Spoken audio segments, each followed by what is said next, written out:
रामचंद्र जी के चरणों में साष्टांग वंदन करते हैं। श्री हनुमंत लाल जी के चरणों में साष्टांग नमस्कार करते हैं।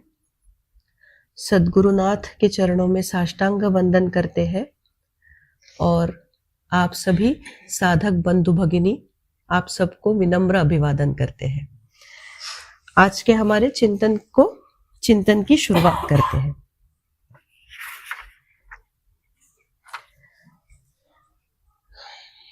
परमार्थ में आगे बढ़ने के लिए, स्पिरिचुअलिटी में आगे बढ़ने के लिए हमें एक एलिजिबिलिटी क्राइटेरिया की जरूरत होती है। सब साधकों को एलिजिबिलिटी क्राइटेरिया की जरूरत होती है, जिसको साधन चतुष्टय संपन्नता कहा गया है। साधन चतुष्टय यानी हमारा जो साध्य है भगवान जी के चरणों तक पहुंचना, उसका ही दूसरा अर्थ परमानंद की प्राप्ति करना, उसका ही दूसरा अर्थ ब्रह्मानुभव प्राप्त करना, स्वरूप ज्ञान प्राप्त करना। उसके लिए एलिजिबिलिटी क्राइटेरिया क्या है कि हर साधक के पास ये जो 4 साधन है, विवेक, वैराग्य, समाधि, षटक, तीसरा जो है वो 6 गुणों का एक समुच्चय है, एक ग्रुप है, और चौथा मुमुक्षुत्व, ये 4 होने चाहिए। और कैसे बताया गया है? समाधि षटक, ये जो साधन चतुष्टय है वो संपन्नता यानी उन साधनों का अफ्लुएंस, उसकी संपन्नता हर साधक में होनी चाहिए। शुरुआत में हमें ये पता भी नहीं होता कि परमार्थ में आगे बढ़ने के लिए हमें इन 4 चीजों की, विवेक, वैराग्य, समाधि, षटक और मुमुक्षुत्व की जरूरत है। पर आज ऐसा एक दिन है कि हमें कम से कम पता तो चला है। ये भी बात कुछ कम नहीं है। यहां से हम आगे बढ़ेंगे और हमें ये 4 गुण है कि नहीं है, तो नहीं है तो कोई बात नहीं, इसको तो बढ़ाया जा ही सकता है। इसी के लिए मनुष्य जीवन है। ये बढ़ा के हम परमार्थ की प्राप्ति सरलता से कर सकते हैं। पहला जो साधन था विवेक, हमने देखा। विवेक के बाद, विवेक देखते हुए हमें कर्म का जो सिद्धांत है, कर्म का सिद्धांत हमने संक्षिप्त में गत सत्र में देखा था, लॉ ऑफ कर्म। उसमें हमने क्या देखा कि 3 प्रकार के कर्म होते हैं। हर मनुष्य जो भी कुछ करता है, सुबह उठने से लेके रात को सोने तक, या फिर उसका जन्म होने से लेके उसकी मृत्यु तक, वो सारी चीजें, खाना पीना, उठना बैठना, वो सारी कर्मों के अंतर्गत आता है। कर्मों के 3 प्रकार हमने देखे थे। एक देखा था, किसी को याद है? ठीक है, कर्मों के हमने 3 प्रकार देखे थे। एक है संचित कर्म, दूसरा है प्रारब्ध कर्म, और तीसरा है क्रियमाण कर्म। थोड़ा सा रिवाइज कर लेते हैं।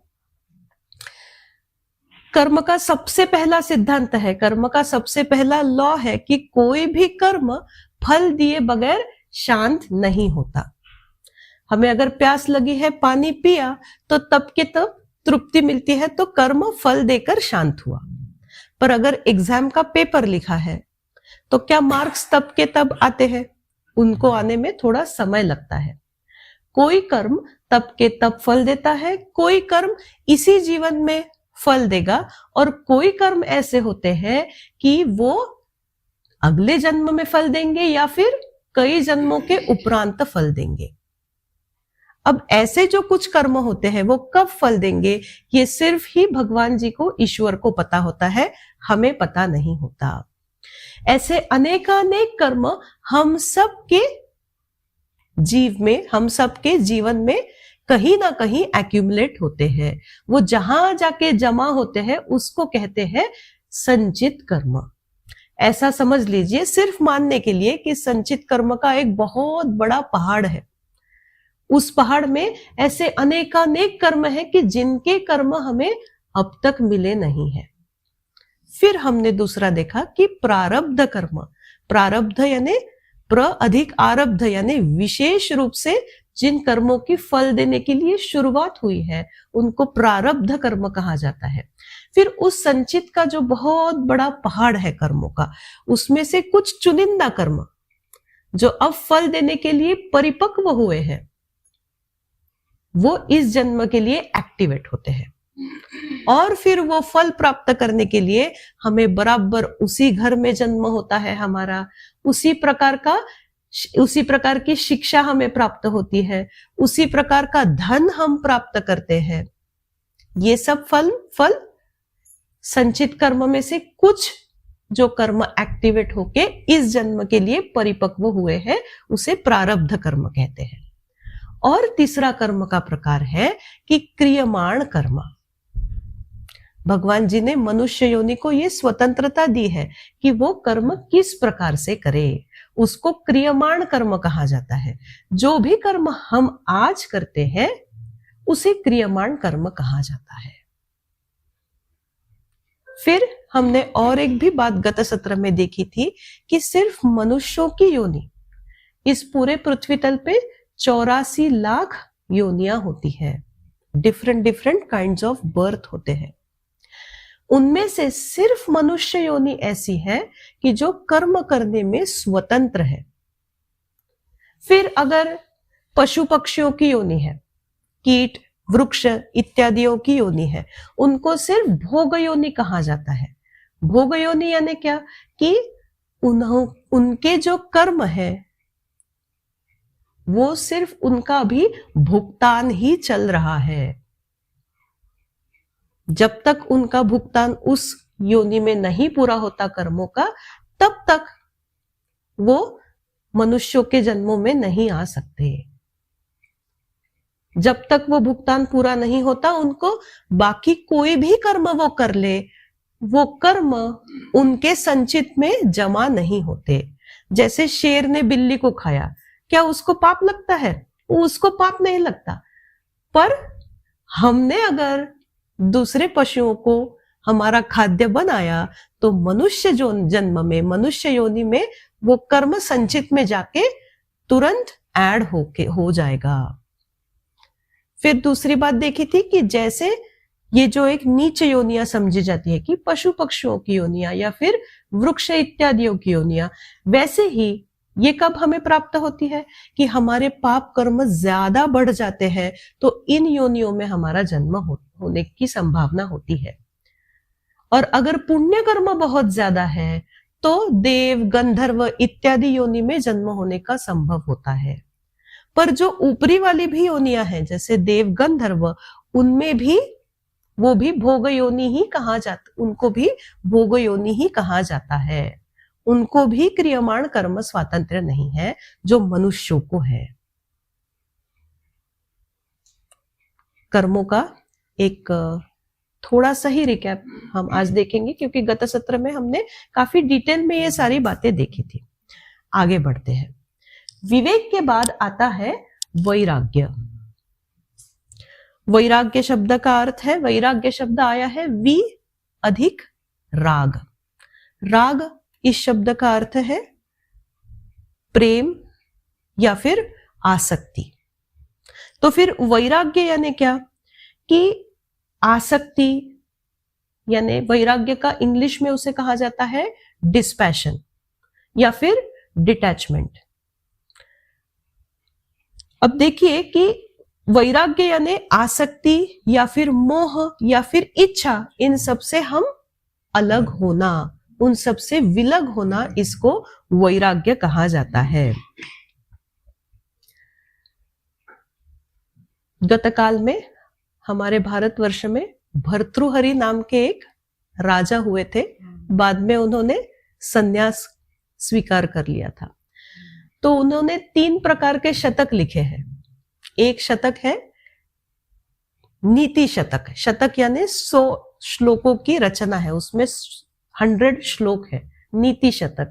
फिर दूसरा है श्रृंगार शतक और तीसरा उनका है वैराग्य शतक।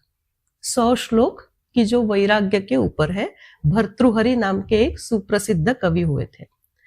उन भर्तृहरि ने वैराग्य के ऊपर कहा है कि जो वैराग्य हमें निर्भयता देता है, अभय देता है, उस वैराग्य का ही हमें सबसे ज्यादा डर लगता है।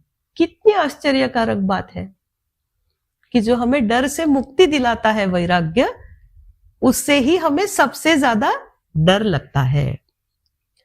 अब देखिए, जब हम वैराग्य कहते हैं तो सबसे पहले, सिद्धार्थ ठीक बैठो, सबसे पहले हमारे आंखों के सामने क्या आता है कि कोई एक बाबा जी है, उन्होंने कषाय वस्त्र धारण किए हैं, या फिर उनके गले में रुद्राक्ष की माला है, या फिर उनके जटाजूट है, वो बिल्कुल हंसते नहीं हैं, लोगों के साथ मेल मिलाप नहीं करते। सबसे पहले जब हम वैराग्य शब्द हमारे कानों पे आता है तो ये ऐसे सारे ख्याल हमारे मन में आने लगते हैं। फिर घर वाले भी कहते हैं कि अभी से स्पिरिचुअलिटी, अभी से परमार्थ, तुम्हें वैराग्य आ गया तो तुम अपना संसार के जो तुम्हारे कर्तव्य कर्म है वो तुम कैसे पूरे करोगे। इसीलिए साधक के लिए वैराग्य क्या है उसका मतलब समझना बहुत ही आवश्यक है। वैराग्य की जो एक डेफिनेशन है, परिभाषा है, उसे कहा जाता है कि चींटी से लेके ब्रह्मलोक तक जो जो व्यक्ति वस्तु हमें अच्छे लगते हैं, फेवरेबल, हमें अनुकूल लगते हैं, उनके प्रति त्याग बुद्धि होना।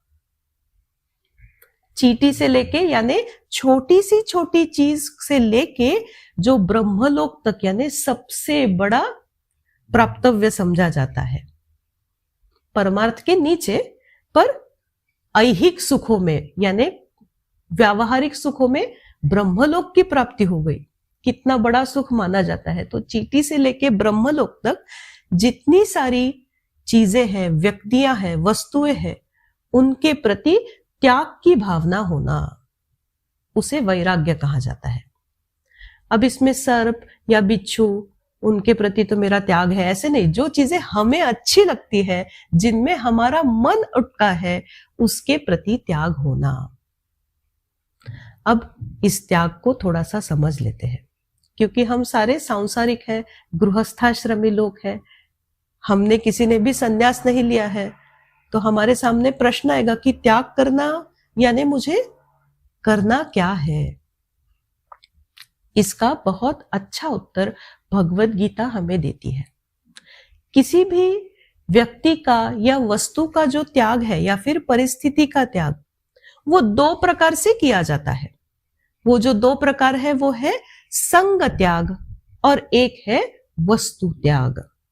वस्तु त्याग यानी जैसे कोई सन्यास आश्रम धारण करता है तो वो घर बार छोड़ के चला जाता है, उसके पास सिर्फ अपने 2 सेट के कपड़े होते हैं, कषाय वस्त्र, सफेद वस्त्र, और बाकी सारी चीजों का, वो सारे व्यक्तियों का भी त्याग करके जाता है, उसको कहा जाता है वस्तु त्याग।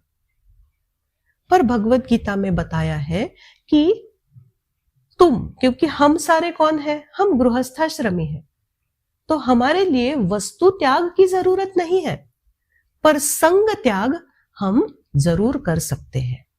अब संग त्याग यानी कैसे, रामायण का एक उदाहरण लेते हैं। अब संपूर्ण रामायण जो है वो, पहली बात कि वो भगवान जी की लीला है।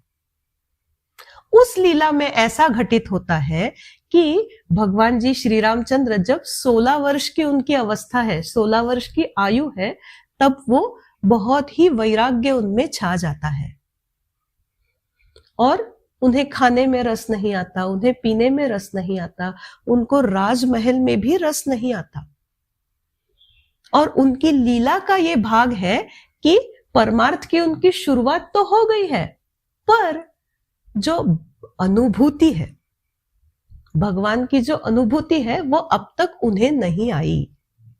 ये उनकी लीला है। हाँ, ऐसे कभी घटित नहीं होता कि भगवान को परमात्मा तत्व की वो स्वयं प्रकट हुए हैं, श्री रामचंद्र परमात्मा तत्व। ये उनकी लीला का एक भाग है हमें समझने के लिए। 16 वर्ष के श्री रामचंद्र है। फिर दशरथ महाराज उनके जो कुलगुरु है वशिष्ठ महर्षि, वशिष्ठ ऋषि, उनको कहते हैं कि आप कैसे भी करके मेरे राम को समझाइए। मेरा राम 16 वर्ष का नवयुवक राजकुमार है, उसको किसी भी चीज में रस नहीं लगता, उसका खाने पीने में रस नहीं है, उसे अच्छे अच्छे कपड़े पहनने में रस नहीं है। और आजकल तो वो कहता है कि मुझे परमात्मा तत्व की प्राप्ति नहीं हुई तो मैं ये राजमहल ही छोड़ के चला जाऊंगा। फिर वशिष्ठ महर्षि, वशिष्ठ ऋषि श्री रामचंद्र जी के पास जाते हैं। वहां उन दोनों का जो संवाद है, श्री रामचंद्र और वशिष्ठ ऋषि, उन संवाद को योग वशिष्ठ ऐसे कहा जाता है। अध्यात्म शास्त्र का, परमार्थ शास्त्र का बड़ा सुप्रसिद्ध ग्रंथ है और बड़ा गंभीर यानी डीप मीनिंग वाला ये ग्रंथ है योग वशिष्ठ। उसमें वशिष्ठ ऋषि श्री रामचंद्र जी से कहते हैं, श्री राम तुझे लगता है कि इस राजमहल में तू नहीं रहेगा। चल ठीक है, एक बार के लिए मान लेते हैं कि तू इस राजमहल में नहीं रहेगा और तू वन में जाएगा। पर अगर तू वन में जाएगा तो तू वन में रहेगा ना, तुझे कहीं तो रहना ही पड़ेगा ना। वो जगह अगर राजमहल नहीं होगी, वन होगी, पर वन में तू रहेगा। तू कहता है कि मैं राजमहल में जो पंच पकवान बनते हैं उस टाइप के पंच पकवान मैं नहीं खाऊंगा। ठीक है, मत खा। तू अगर जंगल में रहने के लिए जाता है तो वहां पे कंद मूल फल तो तू खाएगा ना। इस शरीर को रखने के लिए तुझे कुछ तो खाना पड़ेगा ना। तो राजमहल के जो ऊंची वस्त्र है, रेशम वाले वस्त्र है, वैसे तू परिधान नहीं करेगा। पर जब वन में संन्यास लेके जाएगा तो तू लंगोटी तो पहनेगा, वलकल वस्त्र तो धारण करेगा, कुछ तो तुझे धारण करना ही है ना। अब तू एक महत्वपूर्ण बात सुन, और वो महत्वपूर्ण बात ऐसी है कि त्याग जो है वो तू अंतःकरण से त्याग कर, मन से तू इस चीज का त्याग कर। और वहां पे योग वशिष्ठ का एक बड़ा ही सुप्रसिद्ध श्लोक है जिसमें वशिष्ठ महर्षि श्री रामचंद्र जी को बताते हैं कि अंतस्त्यागी बहिर्भोगी लोके विहर राघव। राघव, अंतःकरण से तुम सारी चीजों का त्याग रखो। ठीक है, तुम्हें किसी भी चीज में रस नहीं है, पर बहिर्भोगी, बाहर जो जो चीजें एक राजा को प्राप्त होती है, लोगों को राजा को ऐसे ही देखना है कि हमारा राजा ऊंचे वस्त्र पहने, हमारा राजा पंच पकवान, हम हमारे राजा के लिए कुछ कुछ नई नई चीजें ला कर दे और राजा उनका स्वीकार करे। तो अंतस्त्यागी, अंतःकरण से तू सारी चीजों का त्याग कर। और बहिर्भोगी, बाहर जो तेरे प्रारब्धवश तेरे सामने आती है चीजें, भगवान जी का प्रारब्ध नहीं है, ये सारी उनकी ही लीला है। प्रारब्ध हम सबका होता है, भगवान जी की लीला हम सबको कैसे मार्गक्रमण करना है हमारे आयुष्य में, जीवन में, ये बताने के लिए उनकी लीला है। अंतस्त्यागी बहिर्भोगी लोके विहर राघव। तो हमें भी जब वैराग्य आएगा तो वो वैराग्य कि मैं घर वाले लोगों से बात ही नहीं करूंगी क्योंकि मैं वैरागी हूं, मैं वैरागी हूं, डिस्पैशनेट हूं, इसका मतलब मैं हमेशा उखड़ा हुआ ही चेहरा रखूंगी, ये भी वैराग्य का मतलब नहीं है। पर डिस्पैशन का मतलब है कि आसक्ति, हर चीज से मेरी आसक्ति, मेरा अटैचमेंट धीरे धीरे धीरे धीरे कम होता जाए। कैसे? कुछ उदाहरण देखते हैं। सबसे पहले हमें लगता है कि डिटैचमेंट आ जाएगा या फिर अटैचमेंट कम हो जाएगा तो मेरे सांसारिक कर्तव्य मैं ठीक से कर पाऊंगी या नहीं कर पाऊंगी। उसके भी पहले एक और बात के लिए हम सोचते हैं, और वो बात ऐसी है कि ऐसी डिटैचमेंट आना क्यों जरूरी है, क्या आवश्यकता क्या है? अगर मुझ में वैराग्य नहीं हुआ तो क्या ही फर्क पड़ेगा। वैराग्य यानी कि चींटी से लेके ब्रह्मलोक तक जितनी भी फेवरेबल चीजें हैं उनमें मेरा मन ना अटकना, उसके लिए त्याग बुद्धि होना। आज तक हम सबके अनेकानेक जन्म होते हुए आए हैं, बराबर। ये कोई हमारा पहला जन्म नहीं है। हर जन्म में हम कुछ ना कुछ कर्म करते जाते हैं और उन कर्मों के फल हमारे संचित कर्म के पहाड़ में, इट इज अ समझने का कॉन्सेप्ट है, ऐसा कोई फिजिकल पहाड़ नहीं है, ऐसे संचित के पहाड़ में जमा होते जाते हैं और फिर अगला जन्म आता है। अगले जन्म में उस संचित में से कुछ तो प्रारब्ध फल भोगने के लिए सामने आ जाते हैं। फिर उस प्रारब्धवश क्या होता है कि हमारे पिता, माता, पत्नी, पति, भाई, बहन, बच्चे, सास, ससुर, सारे रिलेटिव्स या फिर समाज में जिनके साथ हमारी उठक बैठक है, वो सारे लोग किस लिए हमारे, कौन से न्याय से हमारे जीवन में है? वो है कर्मों का न्याय। जब तक कर्मों का बंधन हर किसी के ऊपर है, तब तक ही दो लोग एक दूसरे से जुड़े हुए होते हैं।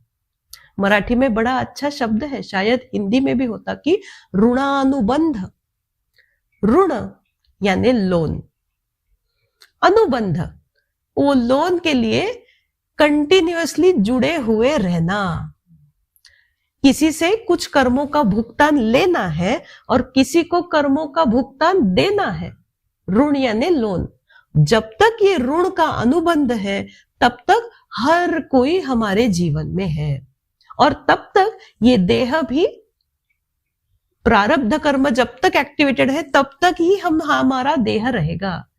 जिस दिन ये, जैसे मोबाइल में होता है ना कि अभी आजकल नहीं होता, कम हो गया है, 300 रुपीज का रिचार्ज रहता था, 500 रुपीज का रिचार्ज, फिर रिचार्ज डालने के बाद फोन शुरू, और जैसे ही वो 300 रुपीज का लास्ट रुपी खत्म, फोन बंद।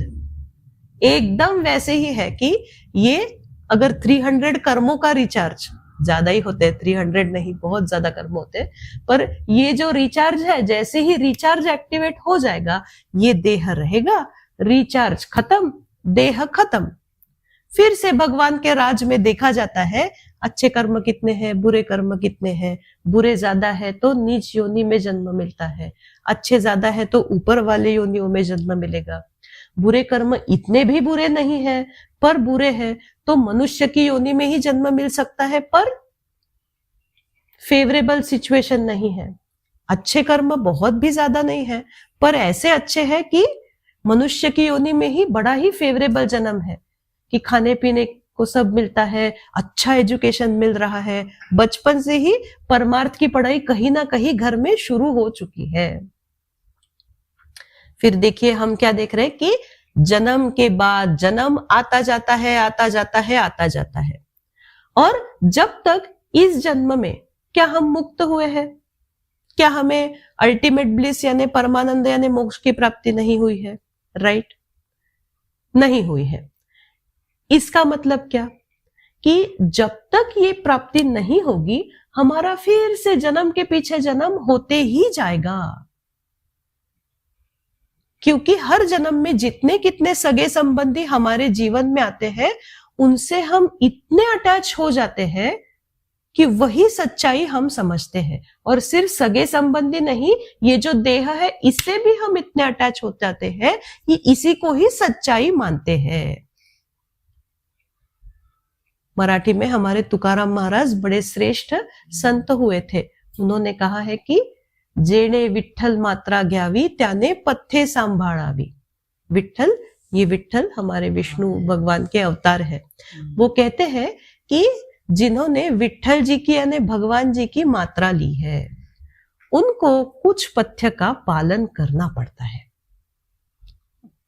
परमार्थ आयुर्वेदिक मेडिसिन जैसा है। आयुर्वेदिक मेडिसिन कैसा होता है कि डॉक्टर जब आयुर्वेदिक मेडिसिन देते हैं तो वो क्या कहते हैं कि तब तक तुम दही नहीं खा सकते जब तक सर्दी नहीं जाती। किसी को कहते हैं इमली मत खाना, किसी को कहते हैं कि दिवा स्वप्न यानी दोपहर को मत सोना।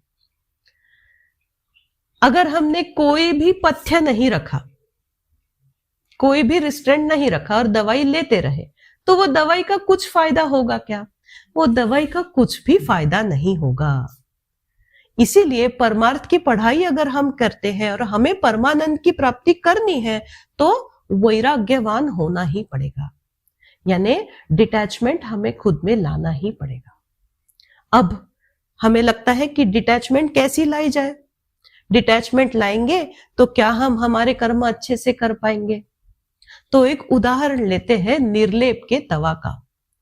टेफलॉन का तवा जब सबसे पहले आया था हमारे भारत में, तब उसका ब्रांड नेम था निर्लेप। नाम ही बड़ा अच्छा है, निर्लेप, यानी जिसको कोई लेप नहीं लगता। तो गृहिणियों ने पाया कि टेफलॉन के तवा पे डोसा सबसे ही बेस्ट बनता है, वो चिपकता ही नहीं है, और फिर टेफलॉन सबकी पहली पसंद है आज भी डोसा बनाने के लिए। क्या हम सोच सकते हैं कि स्टील का जो तवा होता है उस पे हम डोसा बनाएंगे? हम सोच भी नहीं सकते, क्योंकि वो इतना लेप लग जाता है, चिपक जाता है कि अच्छा डोसा नहीं बनता। ये उदाहरण हम क्यों देख रहे हैं? उदाहरण इसलिए है कि जितने ज्यादा हम एक्सेस अटैच रहते हैं तब हम हमारे कर्म भी अच्छे से नहीं कर पाते। डिटैचमेंट होना यानी प्यार नहीं, ये बात ही नहीं है। प्रेम हम सबका स्थायी भाव है, प्रेम किसी के भी अंतःकरण से नहीं जाने वाला। प्रेम रहेगा, पर जो आसक्ति यानी एक्सेस अटैचमेंट है, वो एक्सेस अटैचमेंट कम होती जाएगी तो हम हमारे कर्म बड़े अच्छी तरह से करते जाएंगे। फिर ये आसक्ति किस किस सेंस में कम होनी चाहिए? पहले कि हमारे जो आसपास का विश्व है उसके प्रति हमारी आसक्ति कम होनी चाहिए, थोड़ी थोड़ी डिटैचमेंट होनी चाहिए। एक उदाहरण लेते हैं, वर्ल्ड वॉर के जैसे परिस्थिति है, छोटा सा क्यों होना, पर वॉर की तो परिस्थिति है ही है फिलहाल। अब मैं क्या करती हूं, मैं सुबह से लेके टीवी ऑन करके बैठ जाती हूं। देखिए, मुझे पता होना कि इस दुनिया में क्या हो रहा है ये आवश्यक है, पर मैं सुबह से लेके पहले इंडिया टीवी लगाती हूँ, फिर एनडीटीवी देखती हूँ, फिर जी न्यूज देखती हूँ, फिर और कुछ कॉफी पे कुरुक्षेत्र देखती हूँ, और कुछ जितने न्यूज पे जो जो आ रहा है वो सब देखती हूँ कि यहाँ क्या बता रहे, यहाँ क्या बता रहे वॉर के लिए। अब इतनी अटैचमेंट क्या मेरे लिए ठीक है?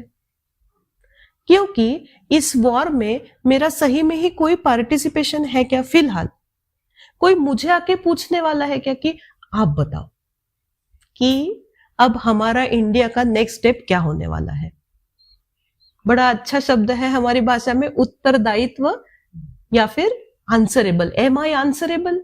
M I responsible for anything? मैं फिलहाल के लिए रिस्पॉन्सिबल नहीं हूं। तो ये युद्ध चल रहा है, ये मुझे पता होना जरूरत है। फिर सिलेंडर के कुछ जो दाम, उनके बारे में भी मुझे पता होना, कुछ क्या रूल्स लगे हैं वो रूल्स के बारे में पता होना जरूरत है। पर उससे ज्यादा मैं इस सिचुएशन से फिलहाल अटैच नहीं हो सकती, और क्योंकि वो जरूरत ही नहीं है। दूसरा उदाहरण देखते हैं, वो ऐसा है कि हमारे जो बच्चे होते हैं, मैं मेरे बच्चे से बहुत अटैच्ड हूं, मैं बहुत बहुत प्यार करती हूं। उसको कुछ छोटी सी भी चोट आए तो मुझे धड़ धड़ धड़ धड़ धड़ धड़ होने लगती है, और उसमें एक दिन उसे आता है 103 तक 104 तक बुखार, और मैं इतनी ओवर अटैच्ड हूं कि उसे जब 104 तक बुखार आता है तब पहले मेरे ही हाथ पैर इतने थरथराने लगते हैं कि उसको पट्टी करना मैं भूल जाती हूँ। मैं ही, मेरे होठ सूख के मैं ही पहले बैठ जाती हूँ कि ओह, मुझे तो कुछ सूझ ही नहीं रहा है कि मेरे प्यारे बेटे को क्या हो गया। ये किस लिए हुआ? ये एक्सेस अटैचमेंट से हुआ। प्यार होना ही है, प्यार रहेगा ही, पर एक्सेस अटैचमेंट थोड़ी कम होती है तो मैं थोड़ा ठंडे दिमाग से सोच पाती हूँ कि जल्दी इसको पट्टी करनी चाहिए कि ये ठीक हो जाए। जैसे टेफलॉन का तवा जब निर्लेप होता है तब बेस्ट कर्म कर सकता है, वैसे ही हम डिटैच होते जाते हैं तो हमारे व्यावहारिक प्रापंचिक कर्म और अच्छी तरह से कर सकते हैं। और एक उदाहरण देखते हैं। समझ लो घर को आग लगती है। घर को आग लगती है और मैं मेरे घर से बहुत ज्यादा अटैच्ड हूं, तो सबसे पहले मुझे बहुत जोर से रोने आने लगेगा। फिर मैं याद करूंगी कि कितने प्यार से मैंने ये घर सजाया था, उसकी एक एक चीज, ये पर्दे, ये सारे शो पीसेस, ये जलने लगे हैं और मैं उस यादों में कुछ भी मुझे और सूझता ही नहीं कि मैं करूं क्या। पर अगर मैं डिटैच्ड हूं, फिर से डिटैच्ड अगर मैं हूं, मेरी अटैचमेंट उससे कम है, तो मुझे जल्दी से याद आएगा कि मुझे पानी, फायर ब्रिगेड, पास पड़ोसी, यहाँ पे कुछ जो एक फायर एक्सटिंग्विशर होता है, कुछ तो करूं और जल्दी से इस घर को बचाऊं। पहला हमने देखा कि डिटैचमेंट इस समाज के प्रति, कि जहां पे हम सच में ही कुछ कर सकते हैं वो अवश्य करें। किसी की मदद करना जहां तक पॉसिबल है, संभव है, हम अवश्य करें। पर उस मदद के उपरांत और अटैच रह पाना, कंटिन्यूअसली उन्हीं ख्यालों में रहना, ये वैराग्य नहीं। और मन अगर कंटिन्यूअसली समाज के ख्यालों में या फिर घर के ख्यालों में या फिर पास पड़ोसियों के ख्यालों में लगा ही रहे या फिर खुद के भी ख्यालों में अगर वो लगा ही रहे, तो वो परमार्थ के लिए कब फ्री होगा? उसको परमार्थ करने के लिए फ्री रखना है कि नहीं? आज बच्चे स्कूल जाते हैं, हम खुशी खुशी कहीं ना कहीं कुछ दिनों बाद, साल में 2 बार कहीं तो घूमने जाते हैं वेकेशन के लिए। फिर जब बच्चे स्कूल जाते हैं तो मैं क्या करती हूँ, उनकी सारी यादें निकालती हूँ। फिर मैं गूगल फोटोज ढूंढ के उनके, मेरे, हमारे फोटोज, आजकल गूगल फोटोज आए हैं जो याद दिलाते रहते, 4 साल पहले, 2 साल पहले। मैं बहुत फोटोज देखती रहती हूँ और हमारे ग्रुप्स पे वो सारी मेमोरीज भी शेयर करती हूँ। अब बच्चों के साथ प्रेम से रहा जाए, घूमने जाया जाए, पर खाली समय में गूगल फोटोज खोल के देखना, ये आसक्ति हो गई ना, ये अटैचमेंट हो गया। ये नहीं भी हुआ तो चलेगा, क्योंकि इस मन को परमार्थ के लिए सोचने के लिए थोड़ा फ्री रखना है। मैं कौन हूं, इसका जवाब पाने के लिए इसको फ्री रखना है। इसके लिए वैराग्य की जरूरत है। और हम अगर सोचेंगे कि ठीक है, जब बच्चे बड़े हो जाएंगे तब अपने आप ही मैं उनसे फ्री होते जाऊंगी, पर हर कोई जानता है कि मरते दम तक कोई हम किसी भी चीज से फ्री नहीं होते, किसी ना किसी चीज में अटके हुए ही रहते हैं। तो वैराग्य के लिए महत्वपूर्ण बात जो हमें याद में रखनी है वो है कि मुझे कर्मों का त्याग नहीं करना है, कर्म के फल का त्याग वैराग्य में अपेक्षित है। कर्तव्य कर्म जैसे करने हैं वैसे ही करने हैं। आज बड़ों बच्चों को जब बड़ा करने का समय है तब उनको बहुत प्यार से ही बड़ा करना है। शिक्षा अच्छी देनी है, संस्कार अच्छे देने हैं, दवाइयां अच्छी देनी है, खाना पीना अच्छा देना है। पर वो बड़े होने के उपरांत, मैं बूढ़ी होने के उपरांत, वो देखो मैंने उनको इतना प्यार से बड़ा किया, मेरी तरफ देखते ही नहीं। ये जो सोच है ये हमें धीरे धीरे हटानी है।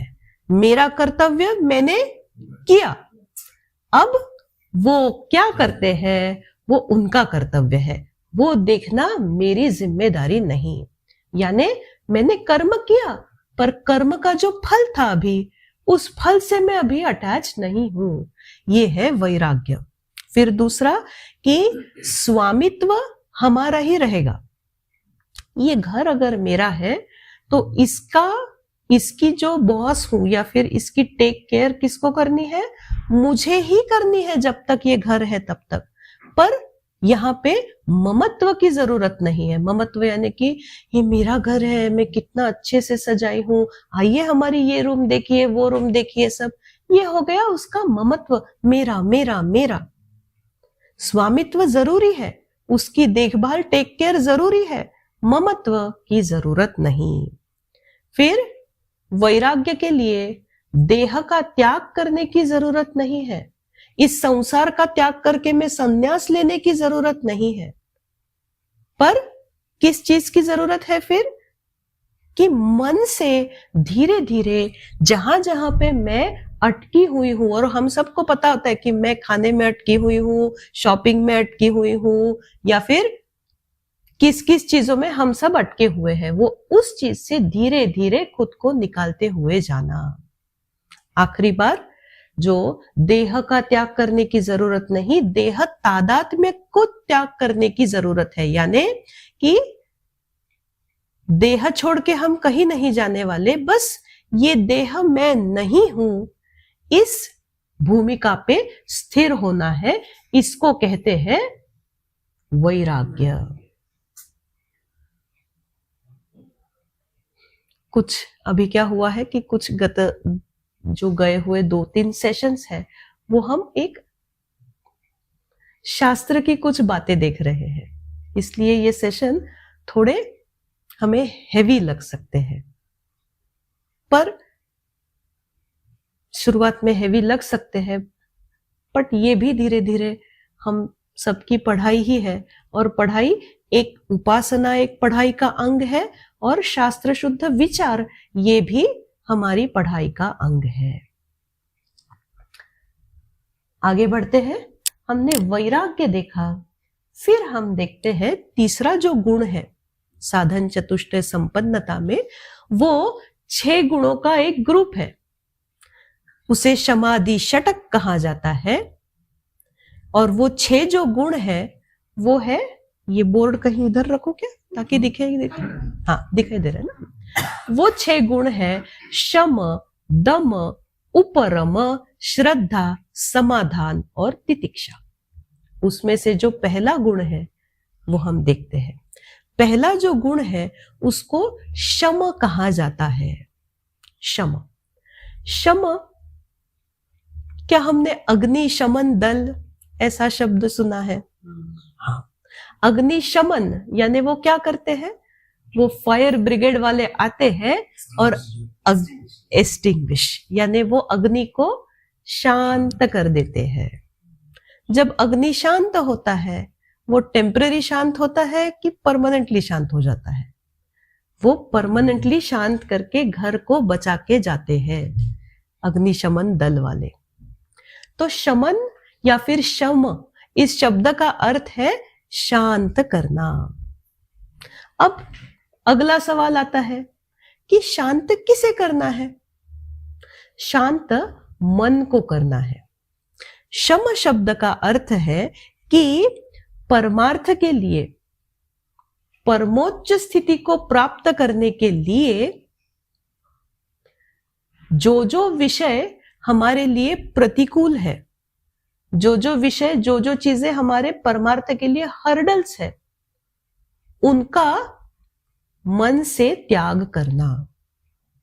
शम शब्द का अर्थ है कि परमार्थ के लिए जो प्रतिकूल विषय है उनका मन से त्याग करना। प्रतिकूल यानी जो इनफेवरेबल है। अब ऐसी क्या चीजें हो सकती है कि जो परमार्थ के लिए नॉन फेवरेबल है?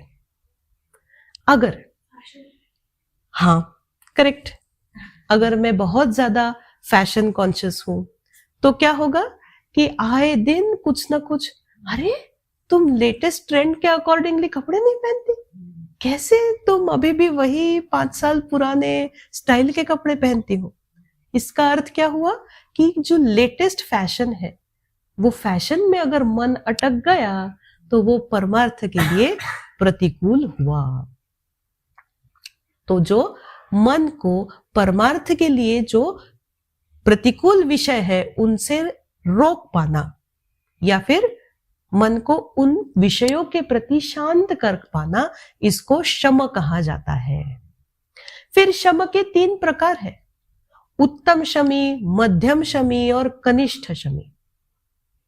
जिसको शमी कहा जाता है वो कैसे कि अभी उसका मन व्यावहारिक चीजों में नहीं लगता, पर उसका मन आत्माकार वृत्ति में लगा रहता है। उसका जो मन है तो विषयाकार वृत्ति में नहीं लगता। विषयाकार वृत्ति होना यानी फैशन फैशन फैशन, एलिटा में कुछ सेल लगा है क्या, कुछ लगा है क्या, इस हफ्ते में कुछ है क्या, अगले हफ्ते में कुछ है क्या, ये हो गई विषयाकार वृत्ति। आज ये ऑर्डर किया तो कल क्या ऑर्डर क्यों, आज पानी पूरी खाई तो कल पिज्जा खाना चाहिए क्या, फिर पाव भाजी खानी चाहिए क्या, ये जो कंटिन्यूअस थॉट्स है ये हो गई विषयाकार वृत्ति।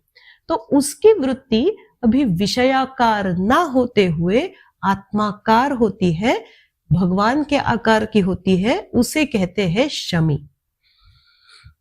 3 कैटेगरीज बताई है, उत्तम शमी, मध्यम शमी और कनिष्ठ शमी।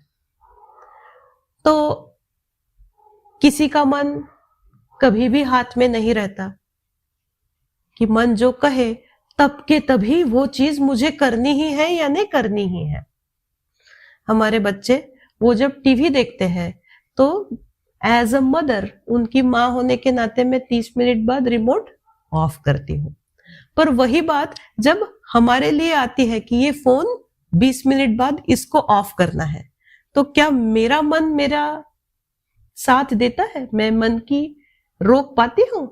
बिल्कुल नहीं। मैं और बार स्नूज करती हूँ, रिमाइंडर्स भी फोन पे लगा रखे हैं कि 15-15 मिनट बाद रिमाइंड करते रहना, उसको स्नूज करती हूँ और फिर से देखती हूँ जो देखना है वो। फिर एक और कैटेगरी है कि किसी किसी का मन कभी कभी हाथ में आ जाता है और कभी कभी नहीं आता, पर इनमें से किसी को भी शमी नहीं कहते। शमी इसका मतलब कि जिसका मन उसके हाथ में अब आने लगा है। अब देखिए कि हम सोचते हैं ना कि उत्तम शमी, कनिष्ठ, मध्यम शमी, कनिष्ठ, फिर हमें लगता है कि कनिष्ठ तो मैं नहीं होगी। परमार्थ की पढ़ाई करना शुरू किया है, कुछ नहीं तो मध्यम तो शमी मैं होगी ही होगी। पर परमार्थ में ऐसा अज्यूम करना हमारे लिए बहुत डेंजरस साबित होता है, क्योंकि उससे क्या होता है कि मन को रोकने की जो आदत होती है, वो रोकने की आदत की स्पीड को ब्रेक लग जाता है। इसलिए बिल्कुल भी मान के हमें चलना नहीं है कि कनिष्ठ तो नहीं, मध्यम ठीक है, उत्तम शमी नहीं, मध्यम तो मैं होगी ही होगी। बिल्कुल ऐसे मान के चलना नहीं। हमारी जो स्पीड है परमार्थ तक पहुंचने की, वो स्पीड इससे हैम्पर हो सकती है। अब देखते हैं कि शम यानी मन को रोक पाना। अब ये कहना बड़ा ही आसान है कि शम यानी परमार्थ के जो प्रतिकूल विषय है उनसे मन को रोकना, पर ये जब इसका इस्तेमाल करने की या फिर इसको प्रैक्टिकलिटी में बिठाने का वक्त आता है तो ये कितना कठिन साबित होता है।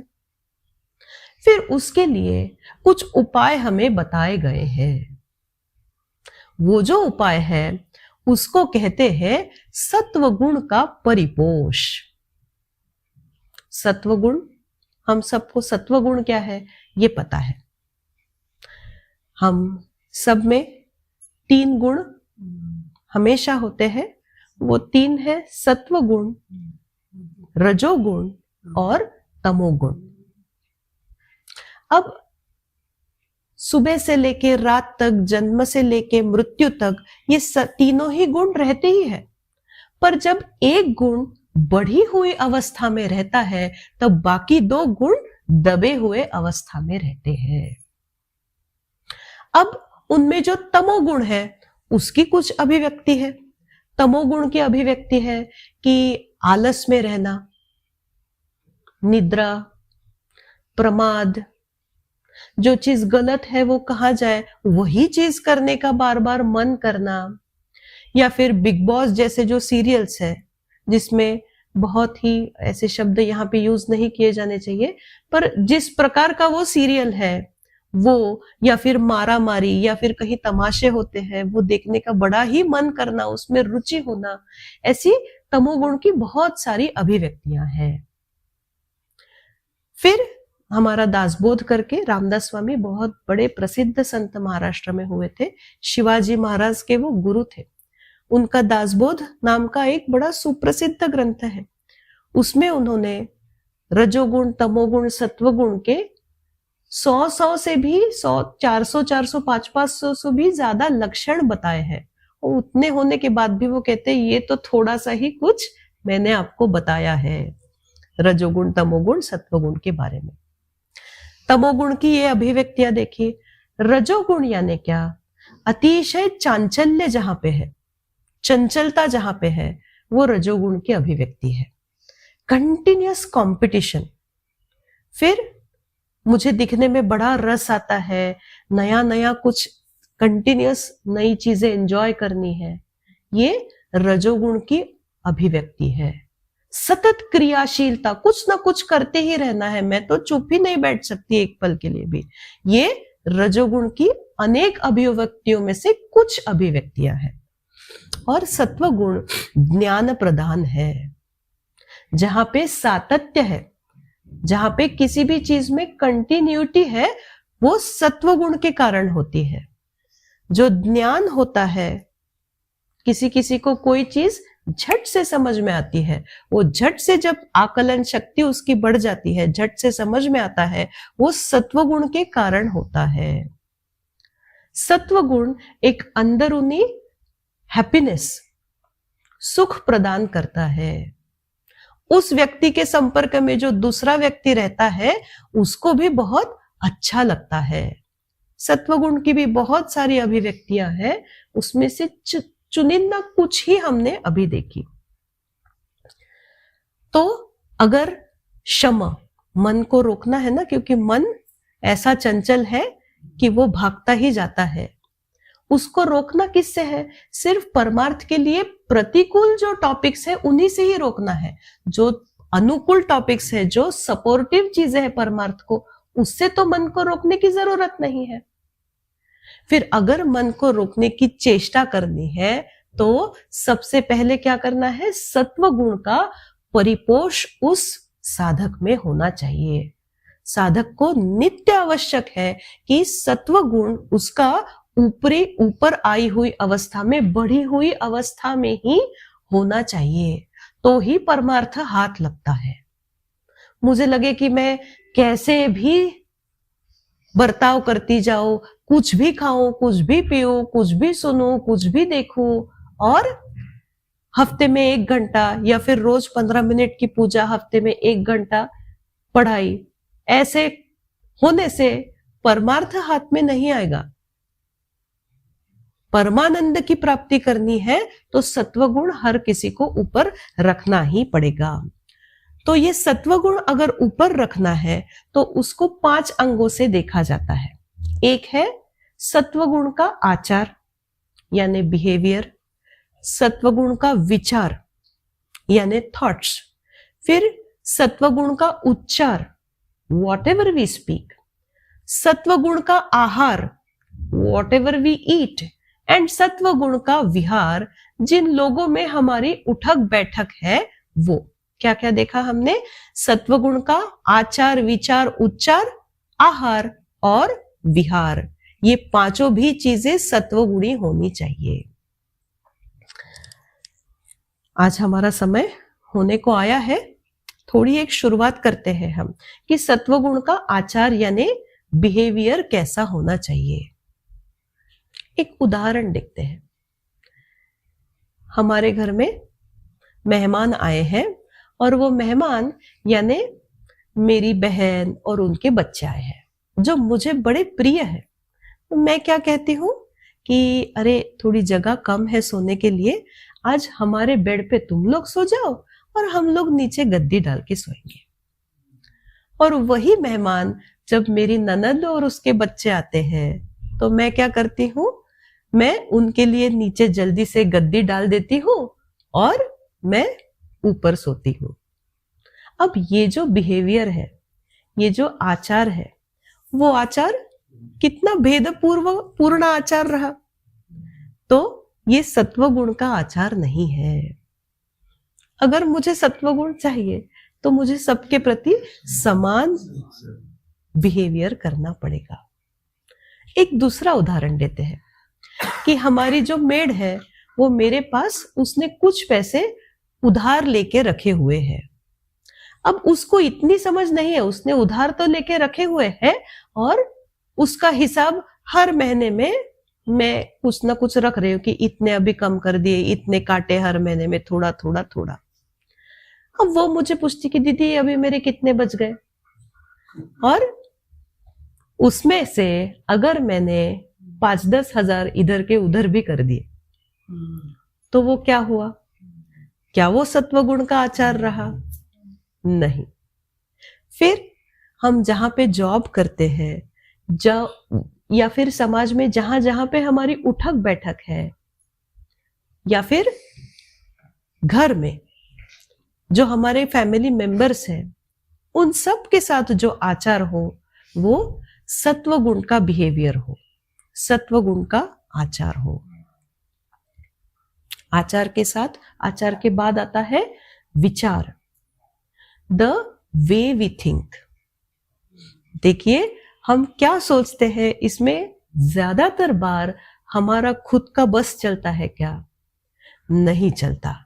पर इट्स जस्ट दैट कि ये बुद्धि हमारी है, ये इंटेलेक्ट हमारा है, तो हम उसको जस्टिफाई करने लगते हैं। तो इसके लिए हमारे शास्त्र ने क्या कहा है कि ये बुद्धि में, हर किसी के बुद्धि में 4 दोष होते हैं, इसलिए बुद्धि पे विश्वास नहीं रखना चाहिए। फिर किस पे विश्वास रख के कार्य करना है हमें, या फिर सोचना है? जो संतों ने आज्ञा बता के रखी है, जो शास्त्र ने आज्ञा बता के रखी है, जो भगवान जी ने, सदगुरु ने आज्ञा बता के रखी है, उनके निर्णयों के अनुसार अगर हम चलते हैं, हर समय खुद की बुद्धि को ना जस्टिफाई करते हुए, तो हमारा विचार भी सत्वगुणी होते जाता है। आखिरी 2 एक पॉइंट देखते हैं। क्यों हमारी बुद्धि पे हमें विश्वास नहीं रखना चाहिए? क्योंकि बुद्धि कर्मानुसारिणी, हमारे जो अनंत जन्मों के कर्म होते हैं उसके फल हमें भुगतने हैं, और उसके फल भुगतने के लिए हमारी जो डिजायर्स, हमारी जो वासनाएं होती है, they find out a strategic location to live, and that location is बुद्धि, इंटेलेक्ट। वो इंटेलेक्ट में जाके रहते हैं और उस वासनाओं के अनुसार हमारी बुद्धि काम करने लगती है, हमें वैसे वैसे ही इंस्ट्रक्शंस देती है। इसलिए हम हर चीज हमारी बुद्धि से ना लेते हुए कि इसी के लिए शास्त्रों ने क्या बताया है, संतों ने क्या बताया है, भगवान जी ने, सदगुरुदेव ने क्या बताया है, उनके बुद्धि के अकॉर्डिंग हम चलते हैं तो हमारे विचार भी सत्वगुणी होने लगते हैं। आज का जो हमारा चिंतन का समय है वो समाप्त हो रहा है। आज हमने क्या देखा? हमने देखा वैराग्य, वैराग्य की आवश्यकता क्यों है, और वैराग्य यानी महत्वपूर्ण बातें हमने देखी कि कर्म का त्याग नहीं, कर्म के फल का त्याग है। फिर वस्तु का त्याग यानी घर बार का त्याग नहीं है, व्यक्तियों का त्याग नहीं है, संग का त्याग है, मन में डिटैचमेंट रहना। प्रेम कम नहीं होगा, एक्सेस अटैचमेंट कम होगी। देह का त्याग नहीं करना है, देह तादात्म्य, the feeling that I am not this body, इसका त्याग करना, I am not this body, ये विचार के साथ रहना है। इन सारी चीजों को वैराग्य कहा जाता है। और उसके बाद हमने देखा इसके बाद क्षमा मतलब परमार्थ के लिए जो चीजें प्रतिकूल है उनसे मन को दूर रखना, संभाल के रखना, ये है क्षमा। फिर क्षमा जो साधना है उसके लिए सत्वगुण को बढ़ाना है। सत्वगुण कैसे बढ़ाया जाए? सत्वगुण का आचार, विचार, उच्चार, फिर आहार और विहार, ये 5 अंगों से सत्वगुण बढ़ाया जाता है।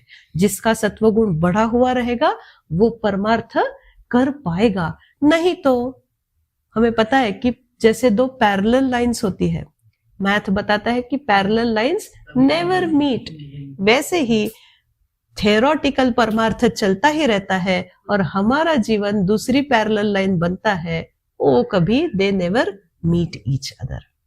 आज हम यहाँ पे रुकते हैं। हरि ओम तत्सत।